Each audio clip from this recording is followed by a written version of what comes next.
அஸ்ஸலாமு அலைக்கும் வரஹ்மத்துல்லாஹி வபரகாத்துஹு. வறியவர்களுக்கு உதவி புரிதல்.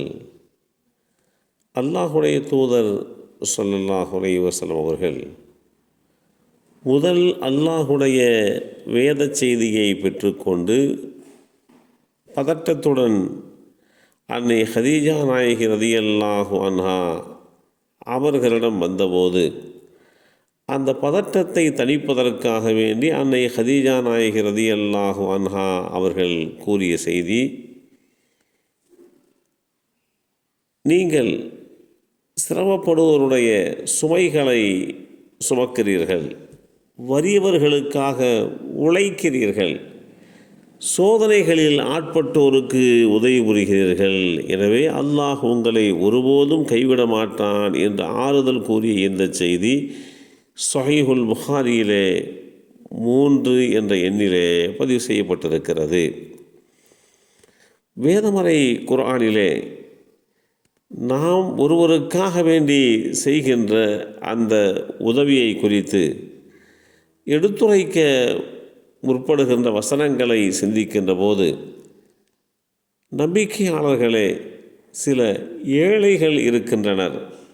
அவர்கள் அல்லாஹுடைய மார்க்கத்திற்காகவே தங்களை முற்றிலும் அர்ப்பணம் செய்து ஒதுங்கி கொண்டதால் தங்கள் சொந்த வாழ்விற்கு கூட பூமியில் நடமாட சாத்தியப்படாதவர்களாக இருக்கின்றனர்.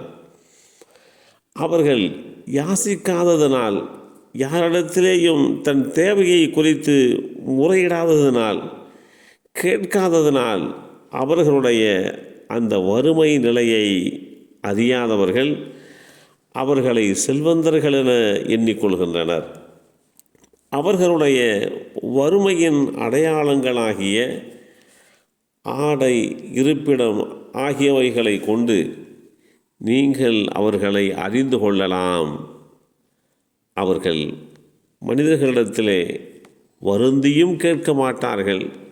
இத்தகைய ஏழைகளுக்கு நீங்கள் நல்லதிலே இருந்து எதை செலவு செய்த போதிலும் நிச்சயமாக அல்லாஹ் அதை நன்கறிந்து அதற்கு உண்டான நன்மைகளை, கூலியை உங்களுக்கு வழங்கி விடுவான்.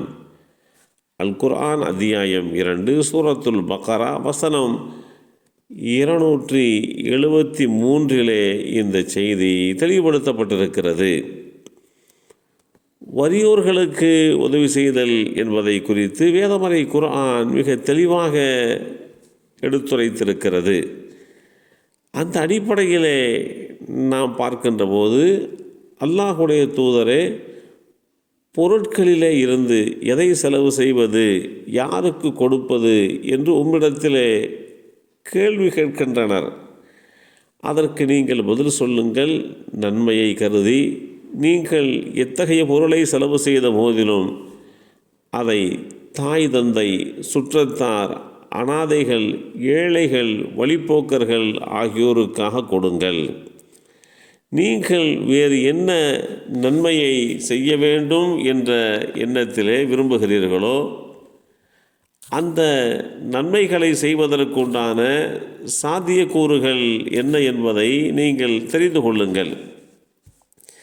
இப்படிப்பட்ட ஒரு சூழலிலே அல்லாஹு தஆலா அதற்குண்டான யதார்த்த நிலைப்பாடுகளை அவனுடைய வேத வரிகளின் வாயிலாகவே எடுத்துரைத்துவிட்டு, அப்படி நம்மால் செலவு செய்யப்படுகின்ற அந்த பொருளாதாரம் என்ன நன்மையை செய்த போதிலும் அதை நிச்சயமாக அல்லாஹ் அறிந்து அதற்குண்டான நற்கூலியையும் வழங்குவான் என்று அல்லாஹ் தெளிவுபடுத்தி காட்டியிருக்கிறான். இப்படிப்பட்ட ஒரு சூழ்நிலையிலே நாம் வறியவர்களுக்கு, ஏழைகளுக்கு எந்தெந்த அடிப்படையிலேயெல்லாம் உதவி புரிய முடியுமோ அப்படிப்பட்ட வழிமுறைகளையெல்லாம் தெரிந்து கொண்டு உதவி புரிய வேண்டும். அல்லாஹ்வின் அன்புக்காக வறியவர்களுக்கும், அனாதைகளுக்கும், கைதிகளுக்கும் உணவு வழங்குகிறார்கள் என்று நல்லோர்களை குறித்து அல்லாஹ் தெளிவுபடுத்துகின்ற இந்த செய்தி அல் குர்ஆன் அத்தியாயம் 76 சூரத்து தஹர் வசனம் 8 இந்த செய்தி தெளிவுபடுத்தப்பட்டிருக்கிறது.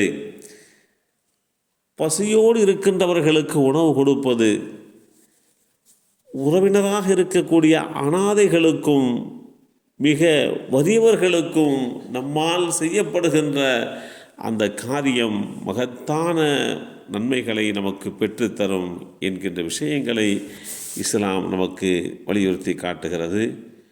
வறியோர்களுக்கு உதவி புரிகின்ற நல்லோர்களாக நம்மையும் நம் சந்ததிகளையும் அல்லாஹ் ஆக்கி வைப்பானாக. அஸ்ஸலாமு அலைக்கும் வரஹ்மத்துல்லாஹி வபரகாத்துஹு.